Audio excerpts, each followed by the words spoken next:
ये कहानी एक ऐसे शख्स चार्ली की है जिसे बचपन में एक ऐसा श्राप मिला है कि जिस किसी लड़की के साथ वह इंटीमेट होगा उस लड़की को उसका मनचाहा जीवन साथी मिल जाएगा। इस वजह से शहर की सारी लड़कियां इसके साथ सोने के लिए अपना सब कुछ दांव पर लगाने को तैयार रहती हैं। लेकिन इस श्राप की वजह से चार्ली पहले तो सारी लड़कियों से अपनी प्यास बुझाता है, लेकिन आखिर में उसकी जिंदगी की किस तरह लंका लगती है ये आप आगे देखोगे। तो कहानी की शुरुआत एक बर्थडे पार्टी से होती है। वहाँ कई छोटे लड़के लड़कियां एक गोल घेरा बनाकर बोतल घुमाने वाला खेल खेल रहे होते हैं। इस खेल का नियम बहुत सीधा था। बोतल जिस लड़के या लड़की की तरफ रुकती, उन दोनों को कुछ मिनटों के लिए एक अलमारी के अंदर भेज दिया जाता जहाँ वे अपनी मर्जी से समय बिता सकते थे। वहाँ चार्ली अपने सबसे अच्छे दोस्त स्टू के साथ अपनी बारी आने का बेसब्री से इंतजार कर रहा होता है। तभी स्टू उससे कहता है कि जब उसकी बारी आएगी तो वो किस के बाद ब्लो जॉब करेगा। मजेदार बात यह थी कि स्टू को खुद भी इस शब्द का असली मतलब नहीं पता था। वह तो सिर्फ इसलिए इसके लिए इतना उत्साहित था क्योंकि उसके पिता को हर जन्मदिन पर ब्लो जॉब नाम का तोहफा मिलता था। अपने पिता को उस तोहफे का इतनी बेसब्री से इंतजार करता देखकर उसे लगता था कि यह कोई बहुत खास चीज है। उस समय चार्ली की नजर हरे रंग की स्कर्ट पहने एक लड़की पर थी। उसे उम्मीद थी कि बोतल उसी की तरफ रुकेगी, लेकिन किस्मत को कुछ और ही मंजूर था। बोतल जाकर अनीशा के सामने रुकती है। वह हमेशा काले कपड़े पहनती थी और रहस्यमयी अंदाज में रहती थी। उसका मेकअप भी काफी अजीब लगता था। दोनों अलमारी के अंदर जाते हैं। वहाँ अनीशा चार्ली से अपने दिल की बातें करने लगती है। साफ पता चल रहा था कि वह चार्ली को सच में पसंद करती है, लेकिन चार्ली को उसका काले कपड़ों वाला रहस्यमयी लुक बिल्कुल पसंद नहीं था। जब अनीशा उसे किस करने की कोशिश करती है तो चार्ली उसे मना कर देता है। यह बात अनीशा को बहुत बुरी लगती है। गुस्से में वह चार्ली को अलमारी से बाहर धक्का दे देती है और उसे एक अजीब सा श्राप देती है। वह कहती है, तुम कभी भी अपनी सच्ची मोहब्बत के साथ खुशहाल जिंदगी नहीं जी पाओगे। तुम्हारी हर प्रेम कहानी उस पल खत्म हो जाएगी जब तुम्हारा उस लड़की के साथ शारीरिक संबंध बनेगा। इसके बाद वह हमेशा तुम्हें छोड़कर चली जाएगी और सबसे हैरानी की बात यह होगी कि तुम्हें छोड़ते ही उसे उसका सच्चा जीवन साथी मिल जाएगा जिसके साथ वह हमेशा के लिए खुश रहेगी। इतना कहकर वह चार्ली के बालों का एक छोटा सा गुच्छा तोड़ती है और वहाँ से चली जाती है। कई साल बाद कहानी प्रेजेंट समय में पहुँचती है। अब चार्ली बड़ा हो चुका था और एक खूबसूरत लड़की कैरोल के साथ समुद्र किनारे घूम रहा होता है। दोनों साथ में अच्छा समय बिताते हैं, लेकिन अगले ही दिन चार्ली अपने बचपन के दोस्त स्टू से मिलता है और उसे बताता है कि उसका और कैरोल का ब्रेकअप हो चुका है, जबकि कुछ ही समय पहले दोनों साथ थे। अब चार्ली एक सफल डेंटिस्ट बन चुका था। वह शादी करके अपना परिवार बसाना चाहता था। दूसरी तरफ उसका दोस्त स्टू भी एक सफल डॉक्टर था, लेकिन वह कॉस्मेटिक सर्जन था और महिलाओं की ब्रेस्ट सर्जरी करता था। दोनों डॉक्टर थे, लेकिन दोनों की दुनिया बिल्कुल अलग थी। चार्ली के पास ज्यादातर बुजुर्ग मरीज आते थे, जबकि स्टू के क्लिनिक में खूबसूरत और ग्लैमरस लड़कियों की भीड़ लगी रहती थी। कुछ दिनों बाद चार्ली अपनी एक्स गर्लफ्रेंड कैथी की शादी में जाता है। शादी के दौरान उसकी नजर एक बेहद खूबसूरत लड़की पर पड़ती है। वह हिम्मत करके उससे बात करने पहुंचता है। उस लड़की का नाम कैम था। कैम एक वाटर पार्क में काम करती थी और वहाँ मौजूद पेंगुइन्स की देखभाल करती थी। दोनों काफी देर तक बातें करते हैं। वहीं स्टू भी कई लड़कियों पर अपना जाल फेंकने की कोशिश करता है, लेकिन उसे कोई खास भाव नहीं मिलता। जाते समय चार्ली उसे अपना नंबर देता है और कहता है कि अगर कभी उसके दांतों में कोई परेशानी हो तो वह बेझिझक उससे कांटेक्ट कर सकती है। शादी खत्म होने से पहले कैथी चार्ली के पास आती है और बताती है कि जैसे ही उसने चार्ली से रिश्ता तोड़ा था, उसी समय एक दूसरे आदमी ने उसे शादी के लिए प्रपोज कर दिया था। तभी वहाँ कैरोल भी दिखाई देती है और पता चलता है कि उसे भी नया बॉयफ्रेंड मिल चुका है। यह देखकर चार्ली को अनीशा का श्राप याद आने लगता है। सच में उससे अलग होने वाली हर लड़की को तुरंत नया प्यार मिल रहा था। अगले दिन जब चार्ली अपने क्लिनिक पहुंचता है तो वहाँ का नजारा देखकर हैरान रह जाता है। उसके क्लिनिक के बाहर ढेर सारी खूबसूरत लड़कियां लाइन लगाकर खड़ी होती हैं। इसी बीच उसकी असिस्टेंट रीबा को इंटरनेट पर वायरल हो रहा एक आर्टिकल दिखाई देता है। यह देखकर रीबा भी हैरान रह जाती है। उस आर्टिकल में लिखा होता है कि जिस भी लड़की के साथ चार्ली इंटीमेट होगा उसे तुरंत उसका मनचाहा जीवन साथी मिल जाएगा। यही खबर पढ़कर इतनी सारी लड़कियां उसके क्लिनिक तक पहुंची थी। उधर कैम अपने वाटर पार्क में पेंगुइन्स को खाना खिला रही होती है। तभी एक पेंगुइन अचानक उसकी तरफ आ जाता है। घबराहट में कैम गिर पड़ती है और उसका एक दांत टूट जाता है। मजबूर होकर वह चार्ली को फोन करती है और दांत ठीक कराने के लिए उसके क्लिनिक पहुंचती है। चार्ली अपने हुनर से कुछ ही मिनटों में उसका टूटा हुआ दांत ठीक कर देता है। इसके बाद वह कैम को डिनर पर चलने के लिए पूछता है, लेकिन कैम उसे बहुत ही पोलाइटनेस से मना कर देती है। शाम को जब चार्ली घर जाने के लिए लिफ्ट तक पहुंचता है तो उसे फिर से कैम मिल जाती है। इस बार उसकी कार खराब हो गई थी। चार्ली उसकी मदद करके कार ठीक कर देता है, लेकिन जैसे ही कैम कार का दरवाजा बंद करती है उसे याद आता है कि चाबी तो कार के अंदर ही रह गई है। अब दोनों कैम के घर जाते हैं ताकि दूसरी चाबी ले सकें, लेकिन वहां पहुंचकर पता चलता है कि घर की चाबी भी उसी कार के अंदर रह गई है। आखिरकार कैम मजबूरी में अपने घर का शीशा तोड़ती है और फिर दोनों वापस कार के पास लौटते हैं। इस पूरी भागदौड़ में दोनों काफी समय साथ बिताते हैं और धीरे धीरे एक दूसरे को बेहतर तरीके से जानने लगते हैं।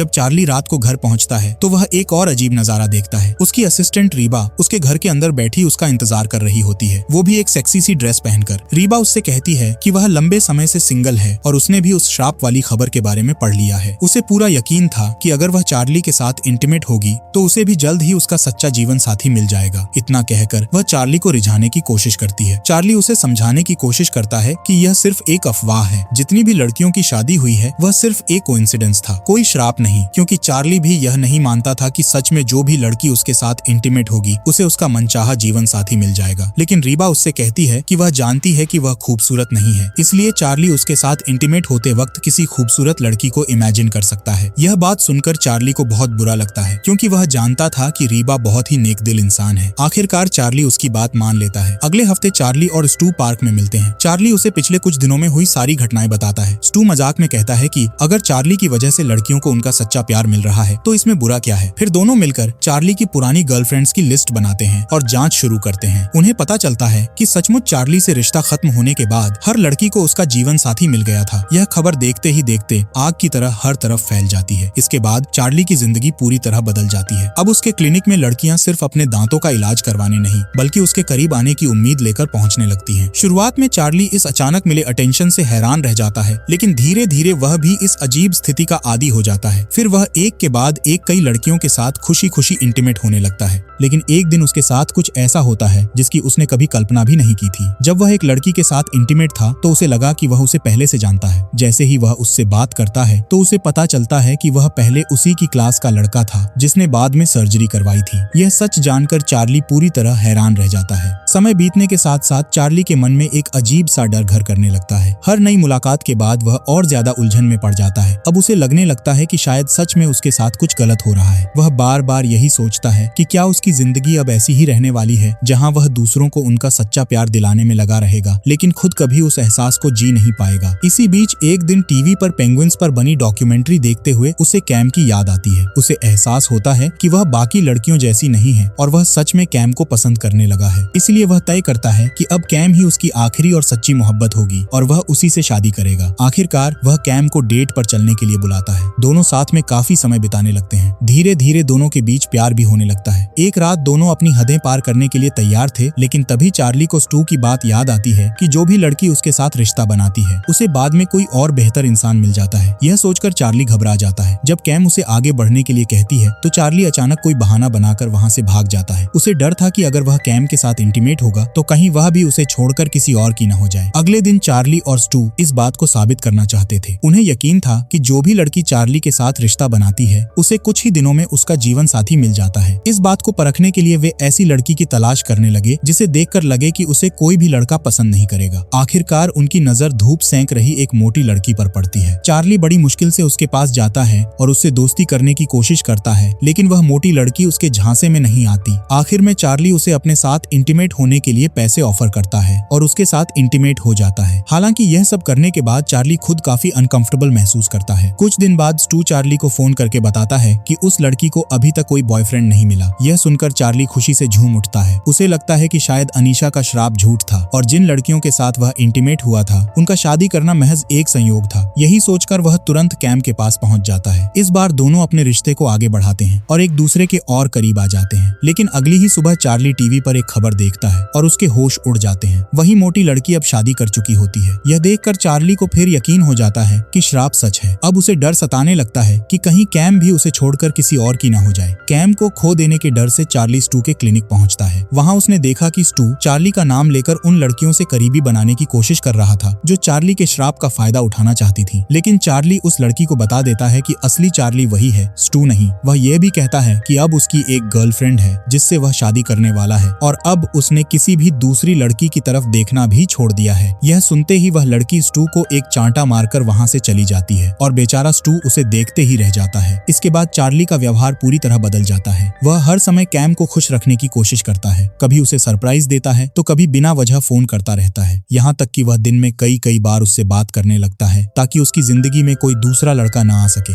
लेकिन चार्ली की यही हरकतें कैम को परेशान करने लगती हैं। उसे लगने लगता है कि चार्ली जरूरत से ज्यादा शक करने लगा है। एक दिन चार्ली कैम को शादी के लिए प्रपोज करने के इरादे से उसके वाटर पार्क पहुंचता है, लेकिन वहां वह कैम को एक दूसरे आदमी के साथ हंसते बातें करते करते हुए देख लेता है। दोनों को साथ देखकर चार्ली जलने लगता है और बिना कुछ सोचे समझे उस आदमी से लड़ने पहुंच जाता है। थोड़ी देर बाद उसे पता चलता है कि वह आदमी कैम का बॉयफ्रेंड नहीं बल्कि सिर्फ उसका हेयर स्टाइलिस्ट था। चार्ली की इस बेवकूफी से कैम बहुत नाराज हो जाती है और उसकी इन अजीब हरकतों से तंग आकर उससे ब्रेकअप कर देती है। वहीं दोनों का रिश्ता खत्म हो जाता है। अब ब्रेकअप के बाद चार्ली पूरी तरह टूट चुका था। वह बारिश में अपनी किस्मत को लेकर रो रहा होता है। तभी वहाँ रीबा आती है और उसे बताती है कि उसे भी अपने जीवन का राजकुमार मिल गया है। इसके लिए वह चार्ली को धन्यवाद कहती है और वहाँ से चली जाती है। रोते हुए चार्ली की नजर कूड़ेदान से गिरती एक बोतल पर पड़ती है। उसे देखकर उसे बचपन की वह पार्टी याद आ जाती है जहाँ अनीशा ने उसे श्राप दिया था। अब उसे लगने लगता है कि उसकी सारी परेशानियों की वजह वही श्राप है। इसलिए वह स्टू के साथ मिलकर अनीशा को ढूंढने निकल पड़ता है। काफी कोशिशों के बाद दोनों आखिरकार अनीशा तक पहुंच जाते हैं। चार्ली अनीशा से बार बार कहता है कि वह अपना श्राप वापस ले ले क्योंकि वह अपनी सच्ची मोहब्बत को खोना नहीं चाहता। उसकी यह बात सुनकर अनीशा हंस पड़ती है। वह कहती है, उस समय मैं सिर्फ एक बच्ची थी, मैंने जो कुछ भी कहा था वह सब बकवास था। फिर चार्ली उसे कैम के बारे में सब कुछ बताता है। अनीशा मुस्कुराकर सिर्फ एक बात कहती है, अगर तुम दोनों सच में एक दूसरे से प्यार करते हो तो तुम दोनों को कोई भी श्राप अलग नहीं कर सकता। तुम दोनों फिर भी एक दूसरे तक पहुंच जाओगे। अगले दिन चार्ली फिर से कैम के वाटर पार्क पहुंचता है, लेकिन वहाँ वह उसे उसी आदमी के साथ देखता है जिसे उसने पहले उसका बॉयफ्रेंड समझ लिया था। दोनों पेंगुइन्स के साथ हंसते हुए समय बिता रहे होते हैं। यह देखकर चार्ली मान लेता है कि यही आदमी कैम का सच्चा जीवन साथी है। उसका दिल टूट जाता है और वह बिना कैम से मिले ही वहाँ से चला जाता है। इसके बाद कई दिनों तक चार्ली खुद को कमरे में बंद कर लेता है और बस वीडियो गेम खेलता रहता है। तभी स्टू अपनी नई गर्लफ्रेंड के साथ उससे मिलने आता है। मजेदार बात यह होती है कि स्टू की नई गर्लफ्रेंड भी उन्हीं लड़कियों में से एक थी जो कभी चार्ली के साथ इंटीमेट हो चुकी थी। फिर स्टू उसे एक और खबर देता है। वह बताता है कि कैम उसी आदमी के साथ अंटार्कटिका जाने वाली है। यह सुनकर चार्ली बेचैन हो जाता है। स्टू उसे समझाता है कि अगर वह सच में कैम से प्यार करता है तो उसे आखिरी बार अपनी पूरी कोशिश करनी चाहिए और कैम को बता देना चाहिए कि वह उससे कितना प्यार करता है। स्टू की बात सुनकर चार्ली तुरंत एयरपोर्ट की तरफ भागता है। वहाँ पहुंचकर वह उसी फ्लाइट का टिकट खरीद लेता है जिससे कैम अंटार्कटिका जा रही होती है। किसी तरह वह विमान में चढ़कर विमान के अंदर ही कैम से माफी मांगता है। वह स्वीकार करता है कि उसने बेवजह उस पर शक किया और कई बेवकूफियां की।